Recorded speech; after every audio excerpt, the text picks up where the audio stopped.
Quinta-feira, 28ª semana do Tempo Comum. Eu sou o Padre Pedro Paulo e começamos agora mais um programa, A Bíblia no Mundo de Hoje.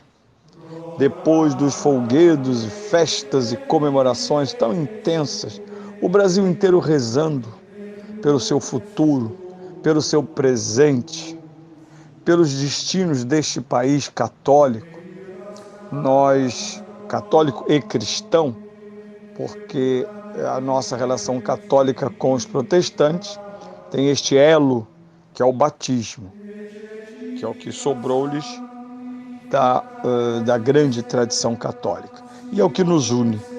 Somos todos cristãos e nós somos cristãos católicos, isto é, temos a plena tradição da Igreja Apostólica, os sacramentos e a Virgem Maria.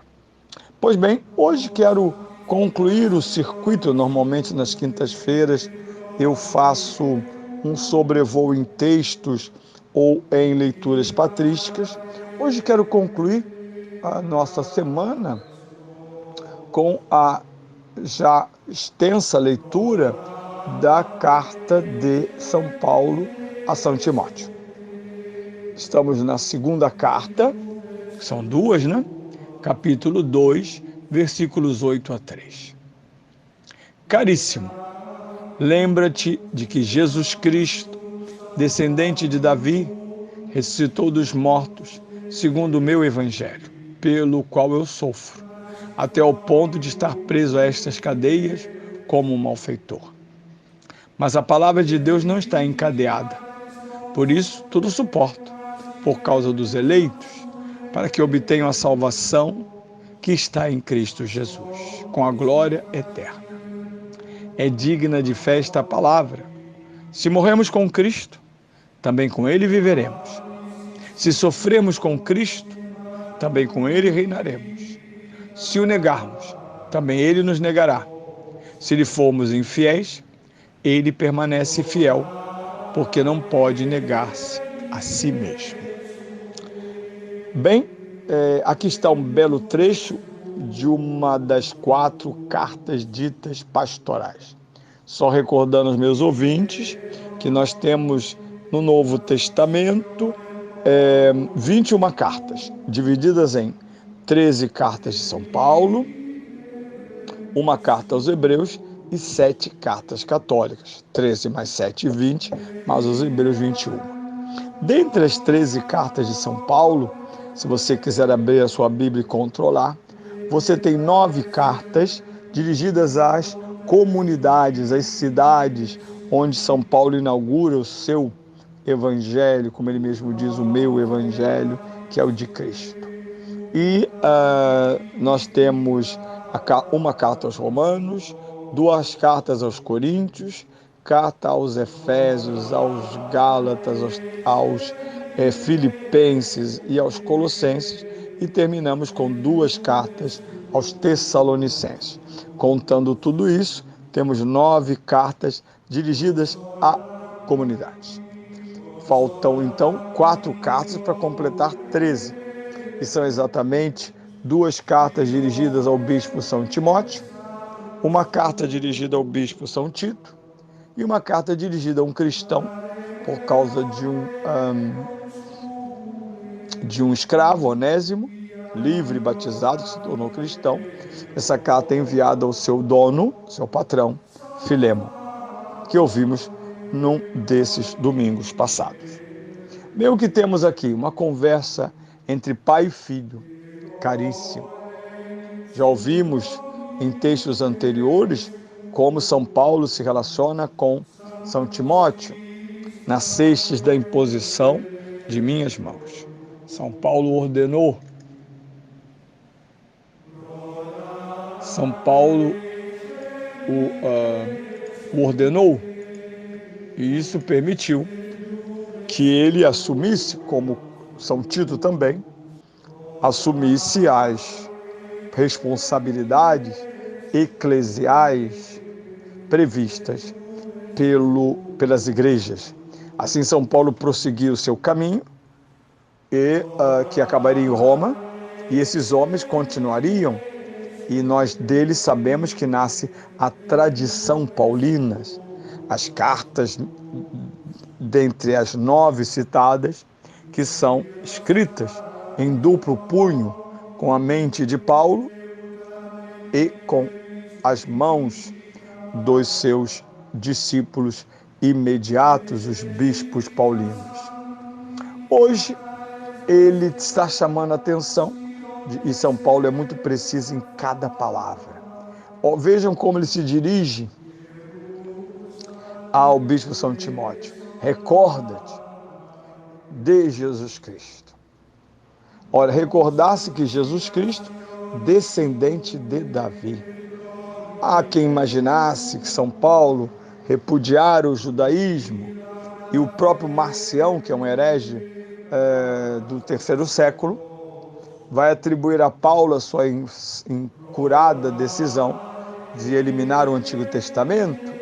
Não, no querigma de São Paulo, lá está Jesus Cristo, descendente de Davi, ressuscitado dos mortos. Portanto, Jesus de Nazaré não é um personagem como Moisés, como Abraão ou como um dos profetas. Nenhum deles ressurgiu dos mortos. Mas ele é filho da tradição e do humus de Israel, a quem Deus entregou as promessas e os dons. São Paulo tratará disso profundamente entre os capítulos 9 e 12 da Carta aos Romanos.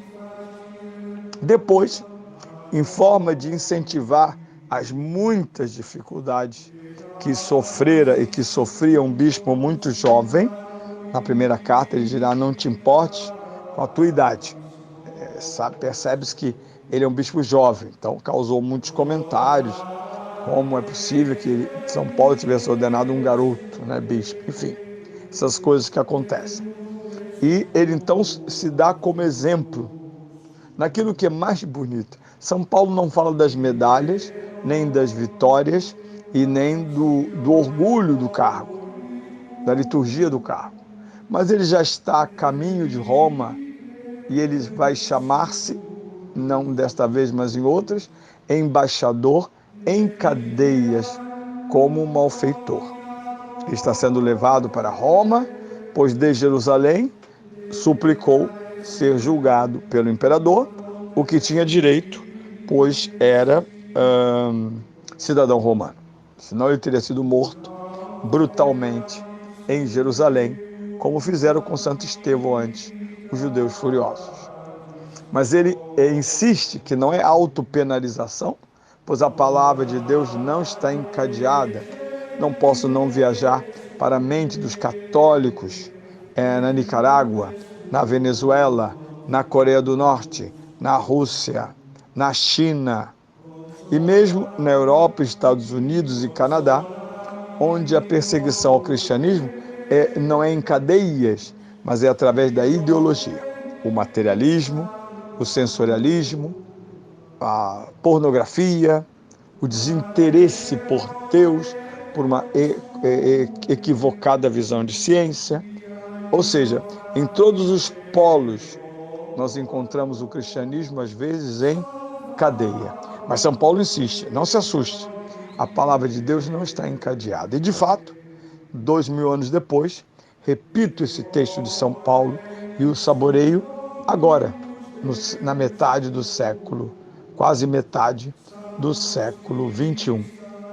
E, por fim, como na Carta aos Romanos, ele vai repetir essa equivalência por opostos que ele ouviu no Sermão da Montanha ou no Magnificat. Tornou os famintos saciados e os ricos sem nada. Vejam, se morremos com Cristo, também com Ele viveremos. Isso é o querigma. Seja qual for a vida que vivamos, mais fácil, mais difícil, quase impossível, do ponto de vista humano, não duvidemos, o batismo ancorou a nossa vida à vida de Cristo. Portanto, morrer com Cristo é viver com Ele. Sofrer com Cristo é reinar com Ele.